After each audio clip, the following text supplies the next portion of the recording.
Avant de commencer, j'aimerais vous demander un petit service. Je travaille dur pour atteindre la barre des 10 000 abonnés, un chiffre qui compte énormément pour moi. N'hésitez pas à cliquer sur le bouton S'abonner, c'est juste un clic pour vous, mais c'est une immense source de motivation pour moi afin de continuer à créer des vidéos. Merci infiniment. La tour de champagne scintillait sous les lustres en cristal. Les rires résonnaient dans la salle de bal, mais personne ne regardait la jeune fille assise seule à la table 17. Sa manche gauche pendait, vide, épinglée soigneusement à l'épaule, un arrangement méticuleux qui ne faisait qu'accentuer l'absence. Des invités en robe de créateur passaient devant sa table de coin, leurs regards glissant ailleurs dès qu'ils s'en apercevaient. Même les serveurs hésitaient avant de poser son assiette, ne sachant trop de quel côté l'aborder. Sa propre mère l'avait installé ici, loin de la table familiale, loin des photographies, loin de tout ce qui comptait. La mariée, sa sœur, ne lui avait pas jeté un seul regard en 3 heures. Puis, un homme en costume froissé apparut, tenant une petite fille par la main, se frayant un chemin à travers la foule de soie et de diamants. Il s'arrêta à sa table, croisa son regard sans ciller, et prononça les mots qui allaient tout changer. Désolé d'être en retard. Comme si elle l'avait attendu. Comme si, après tout, elle n'était pas invisible. Mais pourquoi un étranger mentirait-il pour la sauver de l'humiliation? Et quel en serait le prix lorsque sa famille découvrirait qu'elle n'était pas aussi seule qu'il l'espérait? Regan Foster n'avait pas voulu venir. L'invitation ne lui était adressée qu'à elle seule, sans accompagnateur. Alors que celle de tous les autres incluait des invités, sa mère l'avait appelée 3 fois pour lui suggérer de rester à la maison. Chaque suggestion était enveloppée d'une inquiétude qui ressemblait étrangement à de l'espoir. Mais une part têtue de Regan, celle qui se souvenait encore de ce que l'on ressentait quand on appartient à quelque part, avait choisi de venir quand même. Elle avait choisi la robe bleu marine spécifiquement parce qu'elle avait des manches longues, parce que la gauche pouvait être épinglée et dissimulée. Elle s'était lissé les cheveux et s'était maquillée de la main droite, des mouvements pratiqués depuis 14 mois d'adaptation. Elle avait conduit jusqu'à l'hôtel Grandview Plaza et s'était garée dans le coin le plus éloigné, rassemblant son courage comme une armure. La table 17 se trouvait dans le coin arrière, partiellement cachée par un arrangement floral élaboré qui coûtait probablement plus cher que le loyer de Regan. Le carton de table portait son nom en calligraphie élégante, le seul carton à une table dressée pour 8. Les 7 autres chaises restaient vides. Aucun carton n'expliquait leurs vacances. Regan comprit le message. Sa mère lui avait donné une table, l'avait techniquement invitée, avait rempli le strict minimum des obligations familiales, tout en lui faisant comprendre on ne peut plus clairement qu'elle n'était là que par tolérance. Les autres invités s'agglutinaient aux tables plus proches de la piste de danse, plus proches de tout ce qui importait. Regan pouvait voir ses parents à la table d'honneur, sa mère dans une robe couleur champagne ruisselante de diamants. Il riait avec les parents du marié, trinquait, jouant le rôle d'une famille fière sans un seul regard vers l'exil de leur fille cadette. Elle était assise là depuis 3 heures. 3 heures à regarder les autres célébrer alors qu'elle existait dans une bulle de distance soigneusement entretenue.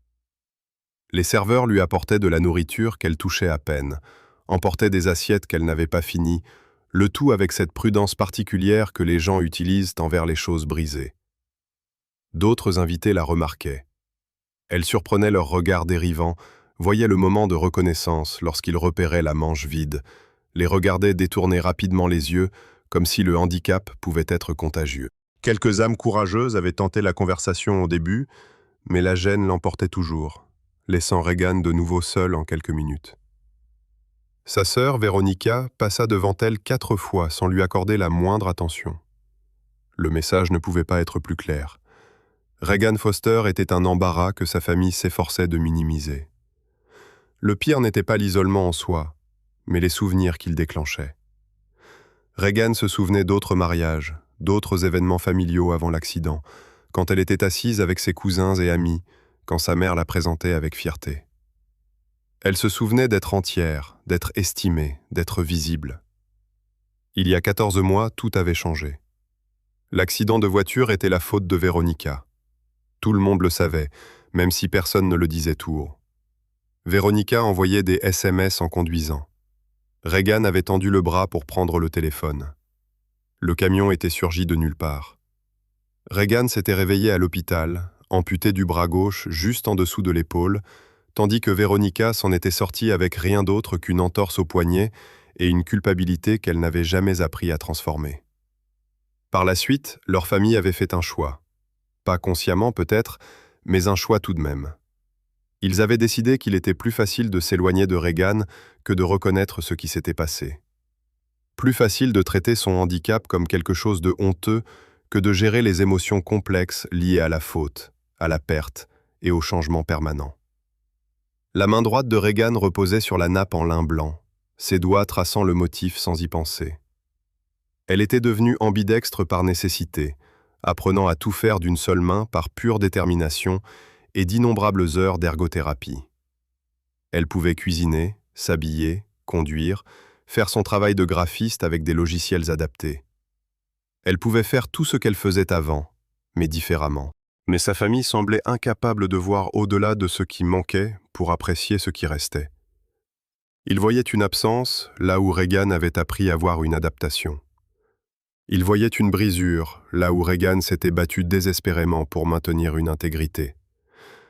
Et ainsi, ils l'avaient relégué à la table 17, aussi loin de leur célébration parfaite que la politesse le permettait, espérant peut-être que, s'il ne la regardait pas directement, il pourrait prétendre qu'elle n'était pas là du tout. Regan regardait les couples danser, son père faisant tourner sa mère avec grâce, tandis que les photographes immortalisaient Véronica et son nouvel époux. Elle se demandait ce qu'elle avait espéré prouver en venant. Qu'elle n'avait pas honte, même s'ils en avaient. Que le sang devait signifier quelque chose de plus que de l'ADN partagé. Les réponses semblaient vaines maintenant, assise seule à sa table de coin, pendant que la fête tourbillonnait autour d'elle, comme si elle était un rocher dans une rivière, l'eau coulant sans jamais la toucher. Elle envisageait de partir quand un mouvement attira son attention. Un homme marchait vers sa table, la main d'une petite fille dans la sienne. Ils avançaient dans la foule avec assurance, non pas avec l'approche hésitante de quelqu'un d'égaré, mais avec la navigation délibérée de gens qui savaient exactement où ils allaient. L'homme portait un costume correct, mais pas cher, le genre qu'on achète prêt-à-porter avec quelques retouches mineures. Sa cravate était légèrement de travers. Ses cheveux avaient besoin d'être coupés et ses chaussures étaient raflées. La petite fille à ses côtés portait une robe violette manifestement faite maison, ses cheveux attachés en couette fixés par des pinces scintillantes. Ils semblaient fondamentalement déplacés au milieu de la richesse griffée qui les entourait, ce qui rendait d'autant plus surprenant le fait qu'ils s'arrêtent directement à la table de Regan. L'homme croisa son regard avec une franchise qui l'étourdit après des heures passées à voir les gens regarder n'importe où ailleurs, et son sourire était chaleureux, sincère, totalement dénué de pitié ou de malaise. « Désolé d'être en retard », dit-il aussi naturellement que s'ils avaient rendez-vous, comme si Regan l'attendait spécifiquement. Il tira la chaise à côté d'elle et s'assit sans demander la permission, sa fille grimpant sur le siège de l'autre côté. Le trafic était terrible, puis nous nous sommes perdus en cherchant un parking. Vous savez comment sont ces grands établissements, rien n'est jamais là où le GPS dit qu'il devrait être. Il tendit sa main droite à travers la table. « Je suis Henry Morrison, et voici ma fille, Bee. J'espère que nous ne vous avons pas fait attendre trop longtemps. » Ses yeux soutenaient les siens avec une intensité qui suggérait qu'il savait exactement ce qu'il faisait, que la fiction élaborée qu'il tissait avait un but au-delà de la simple politesse. Il lui offrait quelque chose de précieux, l'illusion de ne pas être seul, le bouclier social de la compagnie dans une salle qui s'était efforcée de l'isoler. Regan fixa sa main tendue, son esprit luttant pour traiter ce qui se passait. Elle avait été invisible pendant 3 heures. Et maintenant, cet étranger non seulement la voyait, mais prétendait qu'ils avaient prévu de se rencontrer, créant un récit suggérant qu'elle appartenait à quelqu'un. Sa main droite bougea automatiquement pour serrer la sienne, la mémoire musculaire prenant le dessus sur la confusion. Sa prise était ferme, chaude, et il la retint une fraction de seconde de plus que nécessaire, lui laissant le temps de rattraper son jeu. « Regan, dit-elle, sa voix rauque faute d'avoir servi. Regan Foster. » Elle jeta un coup d'œil à la petite fille qui la fixait avec la curiosité sans filtre de l'enfance. « Ravi de vous rencontrer tous les deux.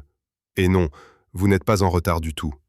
J'appréciais juste la vue. » Le mensonge avait un goût étrange, mais le léger hochement de tête d'Henri suggéra qu'elle avait dit exactement ce qu'il fallait. Bee balança ses jambes sous la table, trop courtes pour toucher le sol, et étudia Regan avec les yeux larges et scrutateurs que les enfants utilisent avant de décider si quelqu'un est un ami ou une menace. « Tu as une jolie robe ?» annonça-t-elle enfin avec une certitude absolue.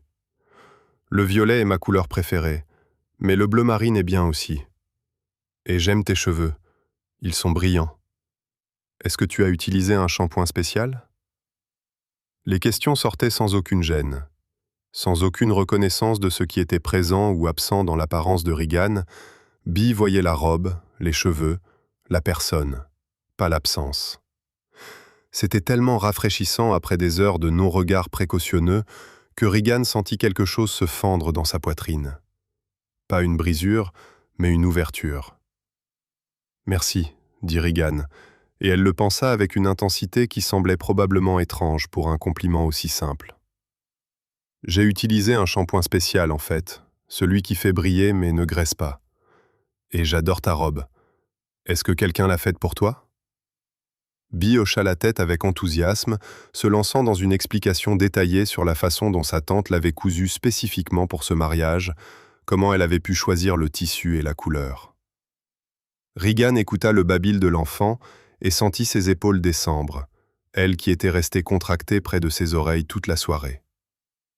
À côté de Bee, Henri observait l'échange avec une expression douce, quelque chose qui ressemblait à du soulagement ou de la reconnaissance, ou peut-être les deux. La conversation devint étonnamment fluide après ce premier contact. Henri expliqua qu'il connaissait le marié pour avoir enseigné dans le même district scolaire des années auparavant, bien qu'ils aient perdu le contact, jusqu'à ce que l'invitation au mariage arrive de manière inattendue. Il enseignait l'anglais en classe de 4e, dans un collège public de l'autre côté de la ville, un fait qu'il énonça sans fierté ni honte, juste comme une simple déclaration. Bee avait 8 ans, était en CE2 et aimait les cours d'art plus que tout, sauf peut-être la lecture. Ils vivaient dans un petit appartement parfait pour eux deux, mais qui serait considéré comme modeste selon les standards de tous les autres dans cette salle de bal. Henri livrait ces détails avec décontraction, naturellement, comme s'il n'avait aucune idée que sa normalité de classe moyenne contrastait vivement avec la richesse environnante. Mais Regan soupçonnait qu'il savait exactement ce qu'il faisait, soupçonnait qu'il établissait délibérément un terrain d'entente, lui montrant que tout le monde ici n'appartenait pas au monde des tours de champagne et des robes de créateurs. « Et vous ?»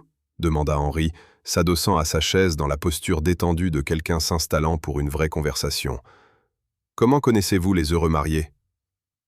Il y avait quelque chose de délibéré dans la question, dans la façon dont il l'avait formulée pour éviter les suppositions, pour laisser Regan définir son propre lien.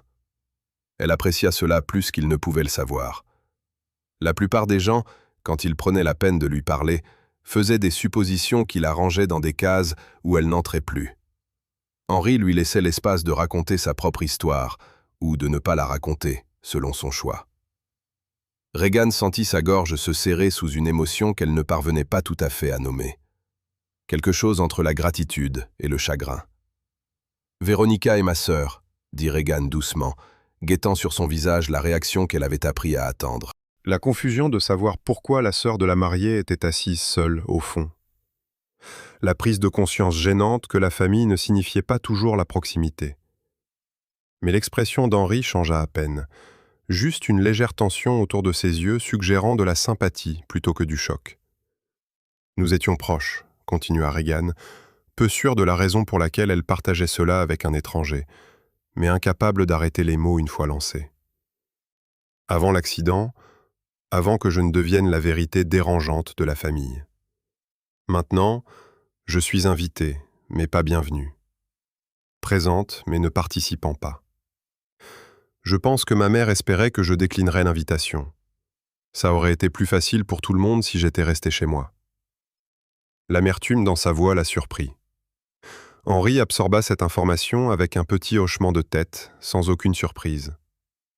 Je comprends ce sentiment, dit-il. Ma belle famille, les parents de ma défunte épouse, ont passé des années à essayer de me convaincre que je n'étais pas assez bien pour leur fille. Après sa mort, ils ont réclamé la garde de Bee, disant qu'un salaire de professeur de collège ne pouvait pas offrir la vie qu'elle méritait.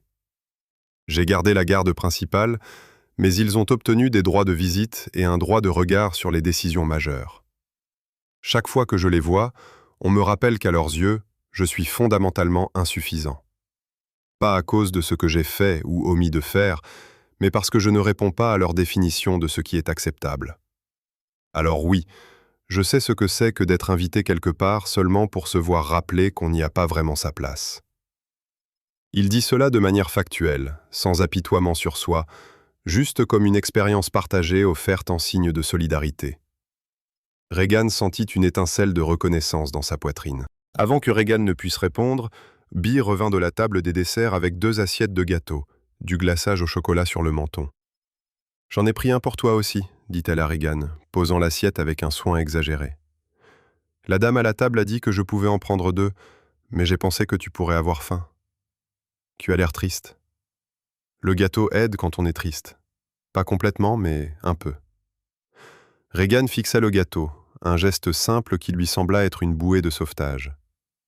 À quand remontait la dernière fois que quelqu'un avait pensé à elle sans qu'on le lui demande? À quand remontait la dernière fois que quelqu'un avait vu sa tristesse et avait essayé, aussi petit soit l'effort, de l'apaiser? Merci, Bee, c'est très gentil.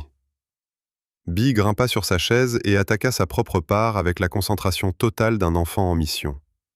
Entre 2 bouchées, elle dit « Papa dit que la gentillesse est gratuite, alors on doit en donner autant qu'on peut, surtout aux gens qui ont l'air d'en avoir besoin. » Henri se racla la gorge, l'air légèrement embarrassé. « Eh bien, j'ai peut-être dit quelque chose comme ça. » Regan sentit quelque chose s'ouvrir dans son cœur. Elle prit sa fourchette de la main droite, stable malgré l'émotion menaçant de déborder, et prit une bouchée de gâteau. C'était trop sucré. Mais Bee avait raison. Ça aidait. Pas complètement, mais un peu. L'orchestre commença à jouer quelque chose de lent et romantique, et les couples envahirent la piste de danse. Regan regarda ses parents se balancer ensemble, la tête de sa mère reposant sur l'épaule de son père. Ils semblaient heureux, sereins, sans être troublés par la fille qu'ils avaient exilée aux marges de leur fête. « Voulez-vous danser » demanda soudain Henri. Regan le regarda brusquement, certaine d'avoir mal entendu. Mais il était debout, la main tendue, l'expression ouverte et sincère. « Je ne suis pas un grand danseur. Bee vous dira que j'ai 2 pieds gauches. Mais je me dis que si nous devons prétendre avoir notre place ici, autant s'engager à fond dans le rôle. » Le cœur de Regan battait la chamade. « Je ne peux pas. Je ne sais pas si je peux garder l'équilibre sans... » « Alors nous nous équilibrerons l'un l'autre, » dit simplement Henri. « C'est ça la danse, non? 2 personnes qui se soutiennent. Allez. Au pire, nous titubons maladroitement pendant 3 minutes, et Bee aura de quoi rire. » Bee ricanait déjà. « Fais-le, s'il te plaît. Je veux voir papa tomber. » Regan se retrouva debout avant même d'avoir consciemment décidé de bouger. Henri prit sa main droite dans sa gauche, son autre main venant se poser délicatement sur sa taille, respectueux, soutenant, stable. Elle posa sa main sur son épaule et ils commencèrent à bouger. Lentement d'abord, trouvant le rythme, apprenant le poids et l'équilibre de l'autre. Henri ne mentait pas. Ce n'était pas un grand danseur, mais il était solide et sûr, et quand Regan vacillait, sa prise se resserrait juste assez pour la maintenir droite. Ils se balançaient en un petit cercle au bord de la piste de danse, loin du centre où Véronica et son mari attiraient toute l'attention. Personne ne les regardait. Personne ne s'en souciait. Et pour la première fois de la soirée, Regan était reconnaissante de son invisibilité. Cela signifiait qu'elle pouvait avoir ce petit moment de normalité imparfait avec un étranger qui avait choisi de la voir. « Merci », murmura-t-elle pendant qu'il tournait, « pour ce soir, pour avoir fait semblant, pour m'avoir fait sentir que je ne suis pas brisée. » La main d'Henri se resserra sur la sienne, ses yeux étaient sérieux quand ils croisèrent les siens. « Vous ne prétendez pas être entière, Regan. Vous êtes entière. Vous l'avez toujours été. » Les gens qui ne peuvent pas voir ça, c'est leur propre brisure, pas la vôtre. La chanson se termina. Ils s'arrêtèrent de bouger, mais ne se lâchèrent pas immédiatement, restant là à se tenir l'un l'autre dans l'espace entre deux danses, tandis qu'autour d'eux, le monde continuait sa rotation incessante. Quand ils s'écartèrent enfin, Regan se sentait plus stable qu'elle ne l'avait été depuis des mois, des années peut-être. Bee attendait à leur table, ses yeux brillants de quelque chose qui ressemblait à de l'approbation. « C'était beau », dit-elle quand ils se rassirent. « On aurait dit que vous alliez bien ensemble. » La soirée continua, tous les trois installés à la table 17. La mère de Regan jeta un coup d'œil dans leur direction une fois, les sourcils levés par ce qui aurait pu être de la surprise ou de l'inquiétude, mais fidèle à elle-même, n'approcha pas. Véronica passa devant leur table 2 fois de plus, l'attention soigneusement fixée ailleurs à chaque fois. Mais entourée d'Henri et de Bee, de leur conversation décontractée et de leur rire facile, Regan s'aperçut qu'elle ne se souciait plus d'être ignorée. Elle avait passé 3 heures désespérée de recevoir un signe de sa famille, et maintenant, elle avait quelque chose de mieux. Une connexion authentique avec des gens qui avaient choisi de voir sa valeur sans avoir besoin d'en être convaincus d'abord. Bee montrait à Regan des dessins qu'elle avait faits plus tôt dans la semaine, sortant des papiers froissés des poches secrètes de sa robe. Il y avait des images de fleurs et de maisons, et ce qui aurait pu être un dragon, ou peut-être juste un chien très bosselé. Regan admirait chacun d'eux avec sérieux, soulignant les détails qu'elle aimait particulièrement, posant des questions sur les couleurs et les choix, d'artiste à artiste. Bee absorbait l'attention comme une plante absorbe la lumière du soleil. Visiblement peu habituée à ce que les adultes prennent sa créativité au sérieux plutôt que de la rejeter comme un simple jeu d'enfant mignon. Henri les regardait avec une expression que Regan ne parvenait pas tout à fait à déchiffrer, quelque chose de doux, de chaleureux, et peut-être d'un peu triste, comme s'il voyait quelque chose qu'il avait espéré mais n'avait pas prévu de trouver. « Elle ne fait pas confiance aux gens aussi vite d'habitude », dit doucement Henri après que Bee soit parti chercher du jus. Après la mort de sa mère, elle s'est refermée sur elle-même pendant un moment. Elle ne parlait pas aux étrangers. Elle ne laissait personne de nouveau entrer dans notre cercle. Ma belle famille s'est servie de ça pendant la bataille pour la garde. Il disait qu'elle avait besoin de plus de soutien social que ce que je pouvais offrir seule, mais elle n'est pas inamicale. Elle est juste prudente. Elle a appris jeune que les gens partent, que la confiance est risquée. Alors, le fait qu'elle s'ouvre à vous si complètement, si vite, ça m'en dit long sur qui vous êtes. Les enfants ont de meilleurs instincts sur les gens que les adultes. » Il reporta son attention sur Regan, l'étudiant avec le même regard scrutateur que sa fille un peu plus tôt. « Vous êtes quelqu'un de bien, Regan Foster.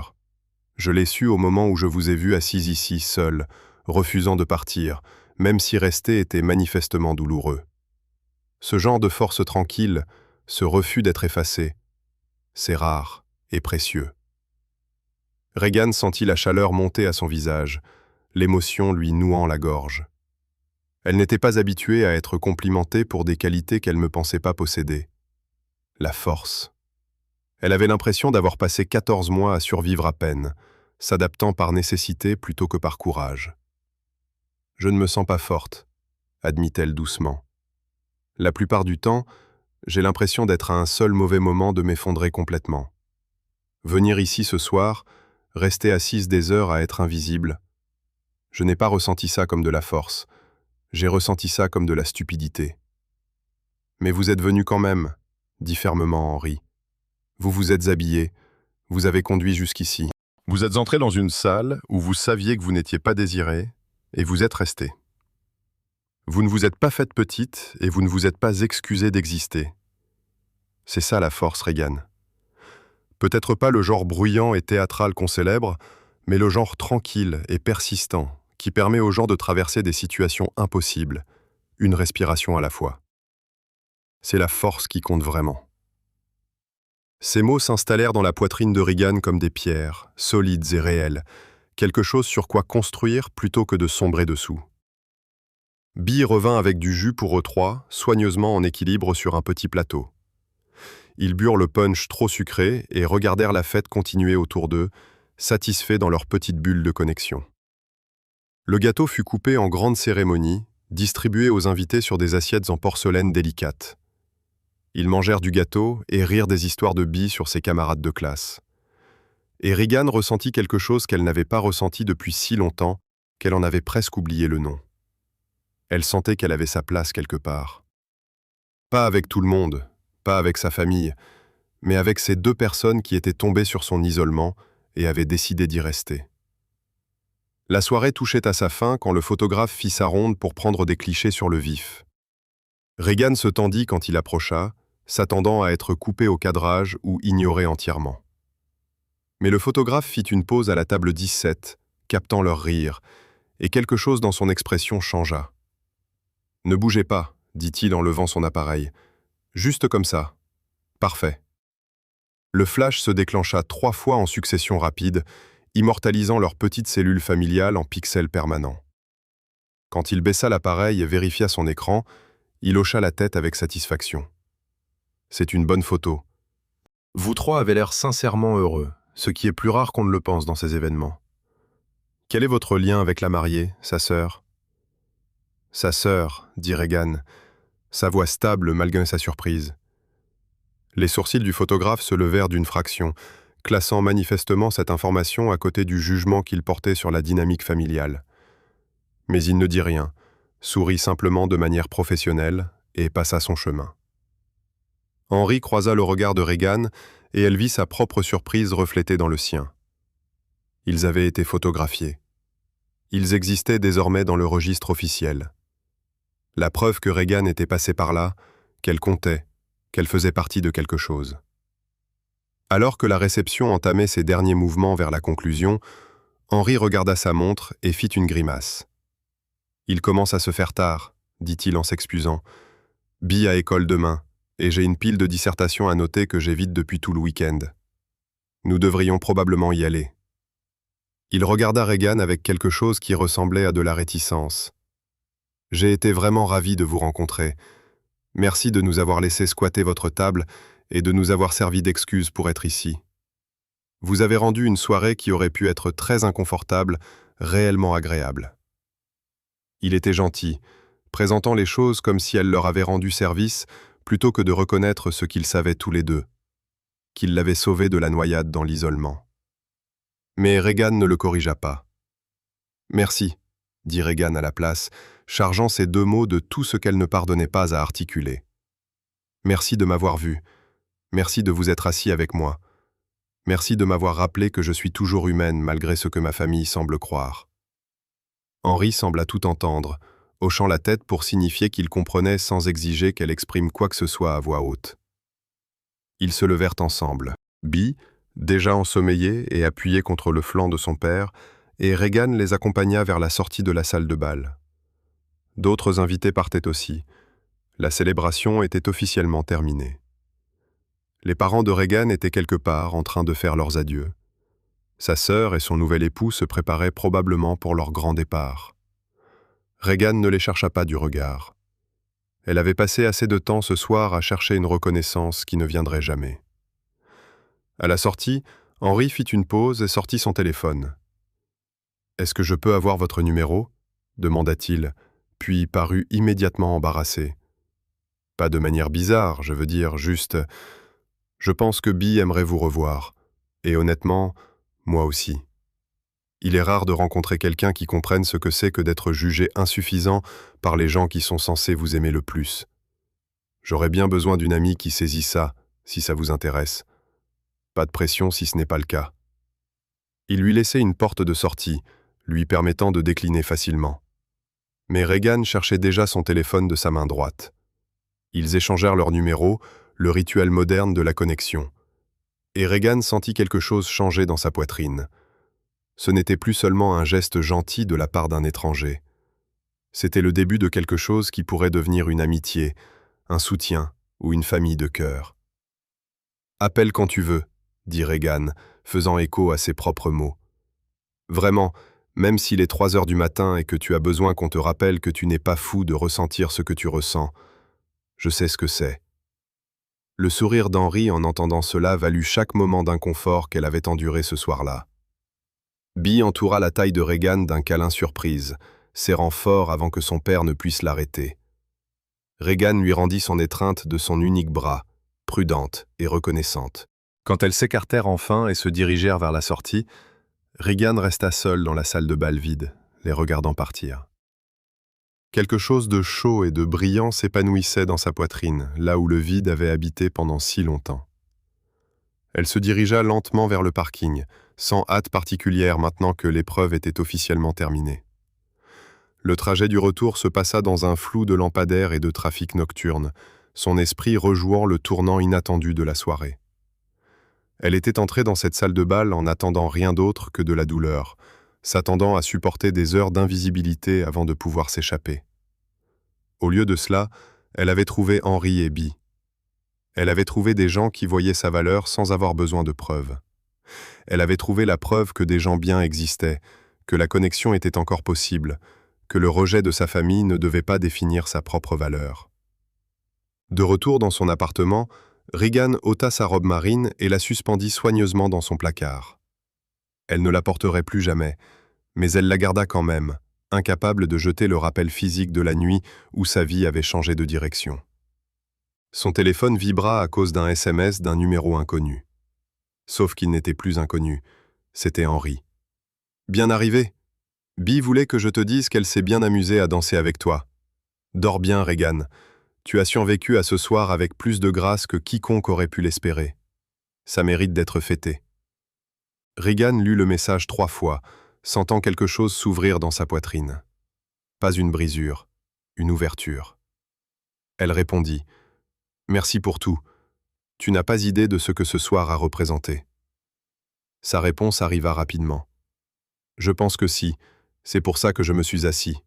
À bientôt. » Regan s'endormit cette nuit-là en se sentant différente, plus légère, comme si elle avait déposé un fardeau qu'elle portait depuis si longtemps qu'elle en avait oublié la présence.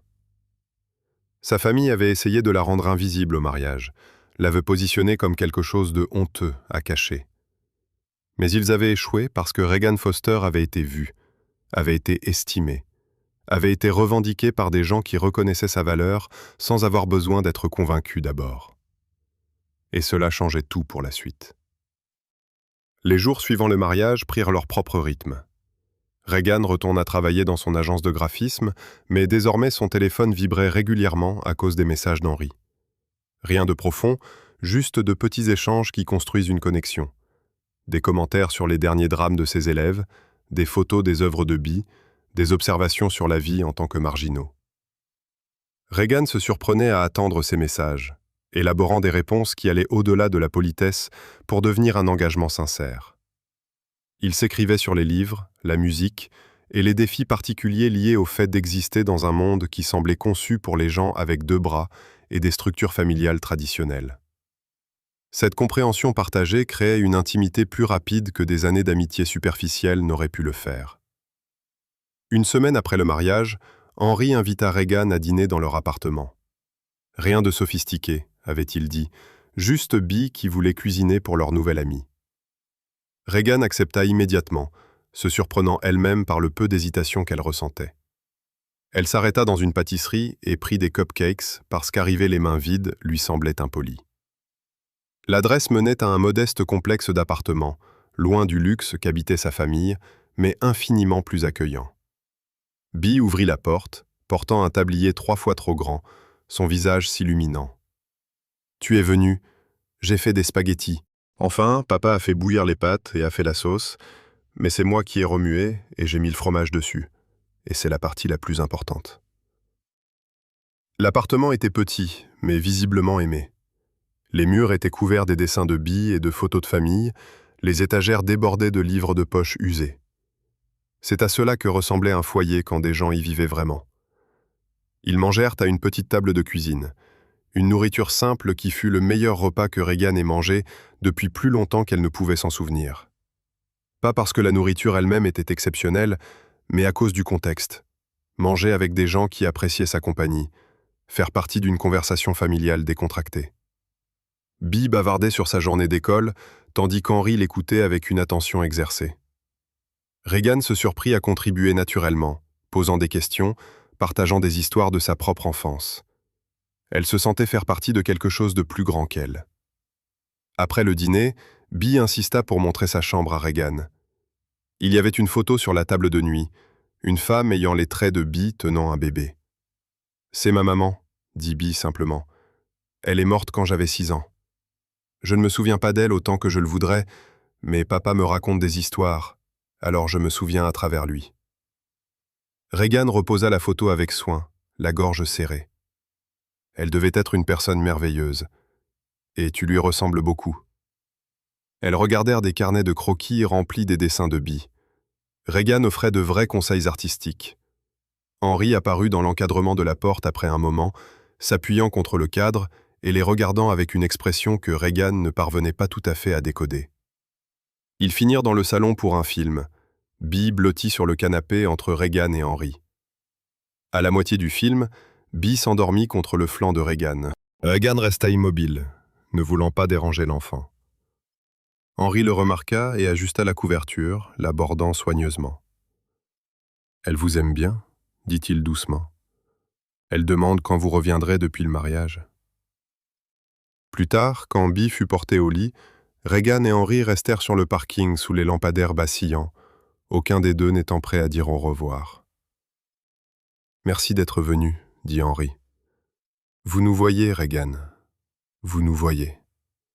Cela signifie plus que je ne saurais l'exprimer. »« Vous me voyez aussi, » dit doucement Regan. Elle voulait en dire plus, mais les mots semblaient trop vastes.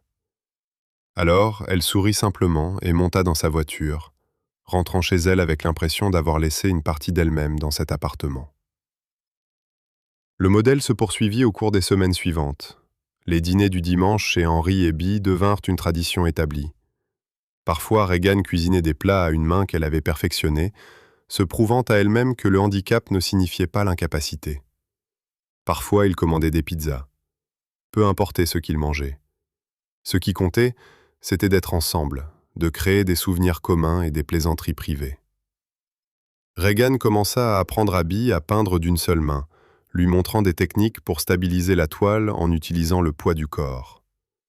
Ils installèrent un petit espace studio, et Henri les regardait travailler avec cette douceur dans l'expression que Regan surprenait parfois quand il pensait qu'elle ne faisait pas attention.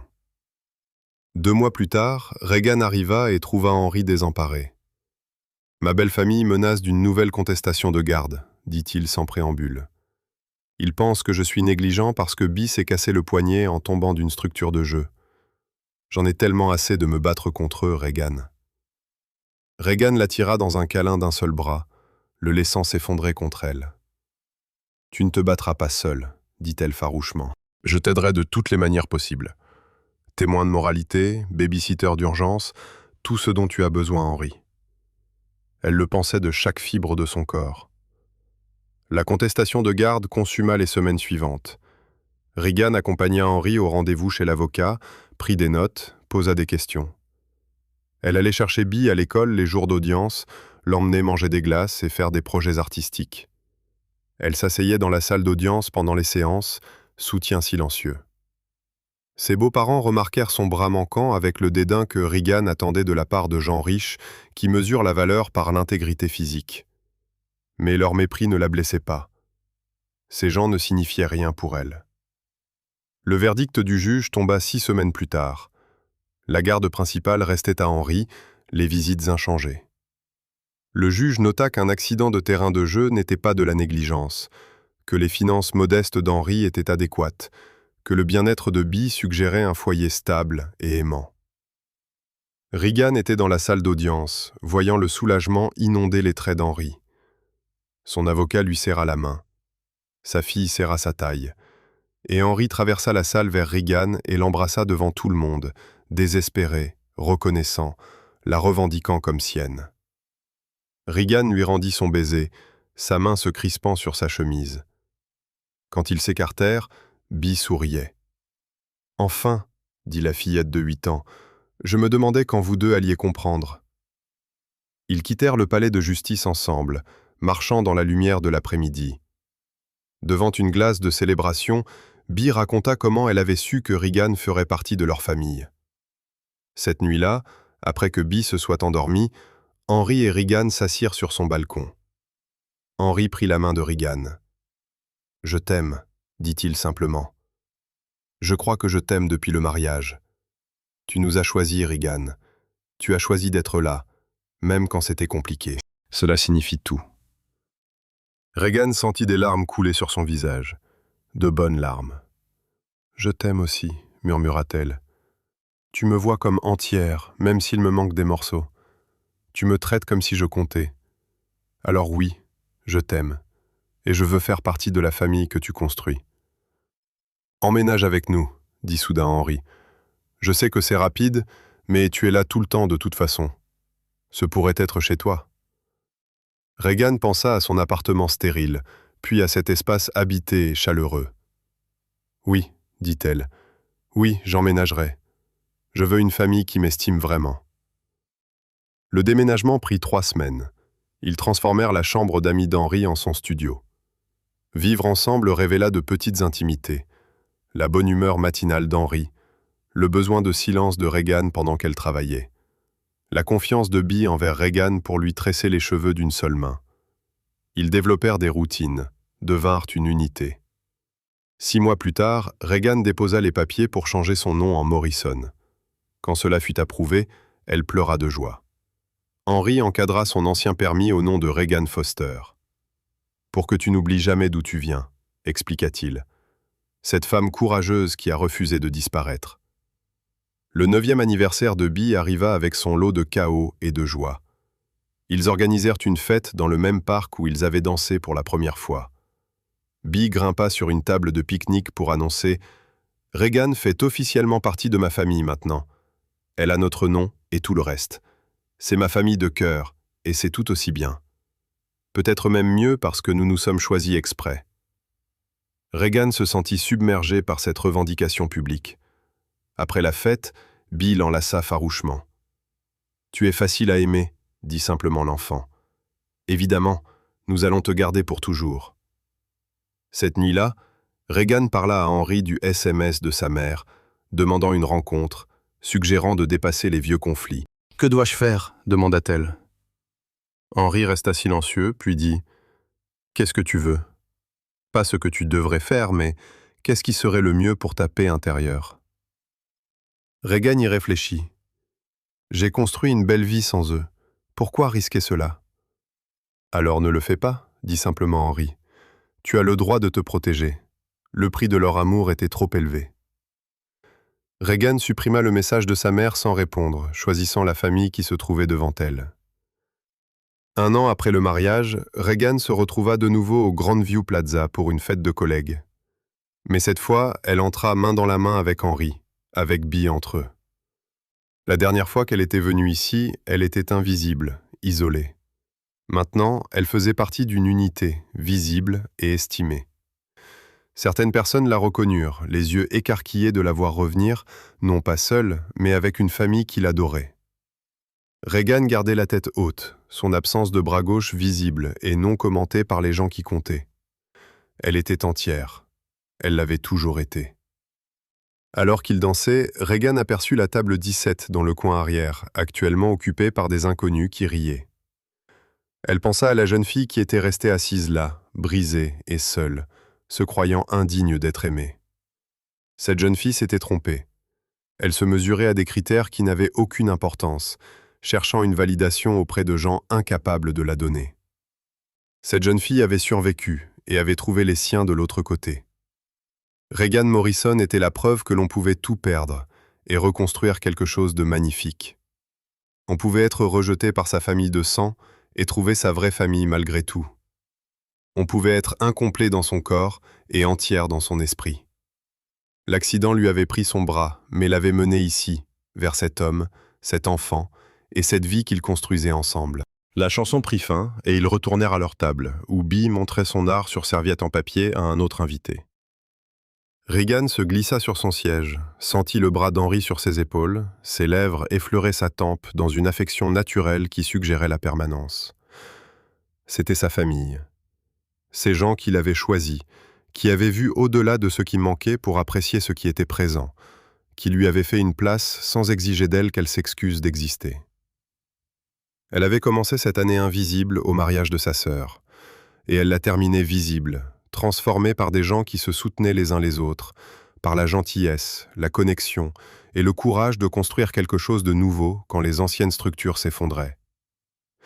Regan Morrison était entière. Elle l'avait toujours été. Il lui avait juste fallu tout perdre pour comprendre que l'intégrité ne consistait pas à avoir toutes ses pièces. Il s'agissait de connaître sa valeur indépendamment de ce qui manquait. Et elle connaissait sa valeur maintenant. Elle la sentait dans ses os. Elle la voyait dans la façon dont Henry la regardait et Bee cherchait sa main. Elle était assez. Elle avait toujours été assez. Elle avait enfin, autour d'elle, des gens capables de le voir. Merci de m'avoir écouté jusqu'au bout. J'apprécie sincèrement chaque instant que vous passez ici devant moi. Nous sommes actuellement en pleine aventure pour atteindre notre tout premier objectif, 10 000 abonnés. Si mes histoires vous ont touché, ne serait-ce qu'un tout petit peu, n'hésitez pas à me soutenir en cliquant sur le bouton « S'abonner ». Chaque nouvel abonné est une source de motivation immense qui me pousse à continuer d'écrire et à vous partager encore plus d'histoires inspirantes. Merci encore, et on se retrouve très vite dans la prochaine vidéo.